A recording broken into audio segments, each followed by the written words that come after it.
minasyaitonir rajim wabtaghi fima ataka Allahu darul akhirah wa la tansa nasibaka minad dunya ahsin kama ahsanallahu ilaik wa la tabghil fasada fil ardh innallaha la yuhibbul mufsidin. Dalam ayat ini Allah memberikan garis besar ya, pandangan hidup kita ini tentang kehidupan itu ada 4 ya. Ada strategi besar kita yang perlu kita lakukan itu 4 perkara. Pertama adalah wabtaghi fima ataka darul akhirah. Allah perintahkan gunakan cari pada apa yang Tuhan Allah berikan kepada kau itu semua yang fasilitas yang Allah berikan kepada kau itu bahagia akhirat. Jadi Allah memerintahkan kita supaya di dalam kehidupan kita ini kesempatan yang Allah berikan kepada kita ini yang masih diberikan usia ini Allah perintahkan agar kita mempergunakan semua anugerah, semua pemberian, semua nikmat, semua fasilitas yang Allah berikan itu untuk apa? Untuk darul akhirat, untuk mencari bahagia akhirat. Kita katakanlah misalnya pejabat, jadi anggota dewan kayak Muhammad misalnya, atau jadi orang kaya, ya, atau jadi tentara, jadi polisi, jadi hakim, semua itu harus kita pergunakan untuk mencari bahagia akhirat. Itu. Ini yang perlu apa itu mindset yang terbangun. Jadi kita bukan mencari bahagia dunia, tapi bahagia akhirat dulu pertama. Jadi setiap kita di dalam kehidupan kita ini apa saja yang kita lakukan semuanya harus berorientasi kepada bahagia akhirat. Inilah visi ideal kita. Ini grand strategi kita. Ini tujuan besar kita dalam kehidupan. Adapun bahagia dunia nanti kemudian menjadi strategi temporer, tujuan sementara. Tapi visi ideal kita adalah kita ingin masuk surga Allah Subhanahu wa taala itu. Ya, itu ya. Kenapa? Karena kita yakin nanti setelah mati itu ada kehidupan. Beda dengan orang yang katakan komunis, agnostis misalnya dan segala macam. Mereka itu setelah mati mereka tidak ada lagi urusan. Mereka berpikir hanya hidup sampai mati. Tapi kalau kita lebih dari itu, kita memikirkan bagaimana nanti setelah mati kita hidup kembali, mempertanggungjawabkan semua pekerjaan kita. Bagaimana kita nanti mendapatkan balasan, dan kita yakin Allah mengatakan fa'amma man thaqulat mawazinuhu fa huwa fi syatratiyah wa ma man khaffat mawazinuhu fa ummuhu hawiyah wa ma adraka ma hiya narun hamiyah. Allah katakan adapun orang yang berat timbangan kebaikannya dibanding timbangan keburukannya, maka dia akan mendapatkan kehidupan yang diridhoi, kehidupan yang bahagia di surga Allah SWT.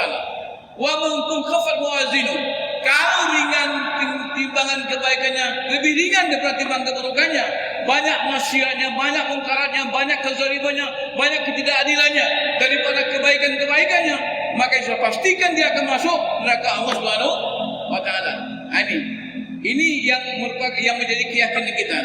Jadi bagi kita sekalian tahu soal hidup atau mati itu urusan siap tidak siap, suka tidak suka, mau tidak mau, sehat ataupun sakit, kaya ataupun miskin, semuanya pasti akan mati.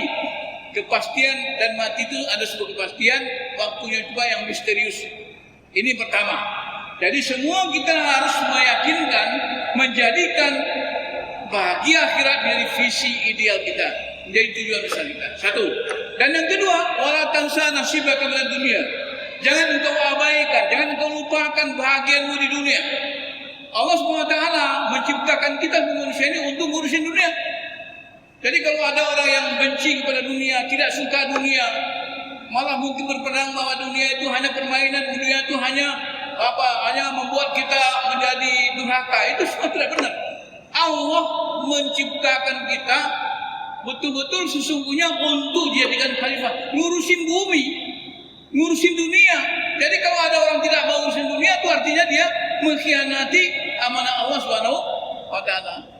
Ngurusin negara, ngurusin umat, ngurusin ekonomi, ngurusin semuanya itu.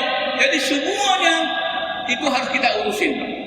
Makanya Allah ketika menciptakan kita ini, ketika malaikat agak khawatir kita ini mampu atau tidak, lalu Allah apa? Wa 'allama Adam al-asma'a kullaha. Allah ajarkan semua ilmu. Dalam tafsir Al-Baghawi dikatakan, Mujahid menyatakan begini, bahwa ilmu yang Allah instal kepada manusia itu ilmu yang diperlukan oleh manusia sampai hari kiamat nanti. Oleh karena itu kita ini tidak boleh lupa bagian kita di dunia itu. Jadi artinya kita harus mengusahakan dunia kita juga bahagia. Jadi jangan kemudian ada orang berpendapat ya, Oh adalah kita miskin aja dunia, menderita dunia gak apa-apa, asal nanti dia akan masuk surga. Ya masuk surga belum tentu di dunia sudah miskin gitu. Jadi kalau saya sering menyampaikan adagiumnya itu apa? Iman tebal, kantong tebal. Yes. Jadi kalau kita rajin sholat, ibadah sholatnya ibadahnya kuat, tapi juga dia punya ya kemampuan ekonomi yang kuat juga. Jadi iman tebal, kantongnya tebal. Yes. Iman tebal, kantong tipis oke. Kalau misalnya kita rezeki kita misalnya kaya juga tidak wajib. Cuman kita memang ya di dunia ini kita segala-galanya bukan uang, bukan segala-galanya, tapi segala-galanya membutuh uang. Ya, mau naik haji kita butuh uang, mau pergi masjid butuh uang, dan semuanya butuh uang. Oleh karena itu kita harus rebut nih. Oleh karena itu iman tebal, kantong harus tebal. Tapi kalau misalnya nggak dapat, ya iman tebal, kantong tipis nggak apa-apa. Itu pilihan kedua. Dan yang ketiga, iman tipis, kantong tebal, no. Ya, kalau iman tipis, kantong tebal, no. Ada orang yang maksiat ke dia. Orang miskin kalau dia bikin maksiat itu wilayah apanya keterparuannya itu terbatas.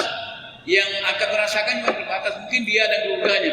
Tapi kalau orang kaya bikin maksiat itu bisa ya, apalagi pemimpin bikin maksiat, orang kaya bikin maksiat itu akan membuat banyak orang menderita. Nah, oleh karena itu iman tipis kantong tebal itu berbahaya. Yang paling sengsara itu apa? Iman tipis kantong tipis. Sudahlah nak sholat miskin lagi. Ya, itu yang paling berbahaya. Itu pilihan yang paling terakhir, yang paling jelek. Dan yang kalau dapat sekalian nomor 1. Kalau tidak nomor 1 paling tinggal nomor 2. Jangan nomor 3 dan jangan nomor 4. Itu.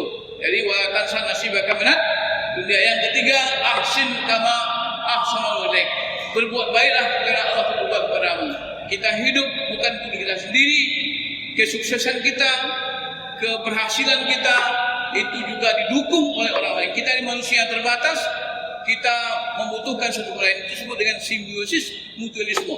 Kita adalah makhluk yang saling membutuhkan. Oleh karena itu kita harus berbagi. Nah, ya, kita menjadi manusia harus berbagi. Dan manusia yang paling bermanfaat menurut Rasulullah SAW adalah orang yang paling banyak manfaatnya untuk manusia lain. Itu yang ketiga.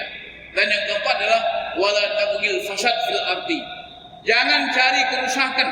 Jadi kalau tadi itu adalah memperhatikan lingkungan sosial dan yang keempatnya lingkungan alam. Jangan kita bikin rusak hutan, bikin rusak sungai, bikin rusak lingkungan kita, nggak boleh. Kenapa? Karena kita punya prinsip bahagia berkelanjutan. Ya, bahagia berkelanjutan bukan generasi kita saja, tapi kita ingin generasi berikutnya, anak cucu kita juga bahagia. Apa artinya nanti kita semua dikuras sekarang, semua habis sekarang, semuanya sudah kering. Kemudian anak cucu kita mau makan apa? Anak cucu kita mau hidup di mana?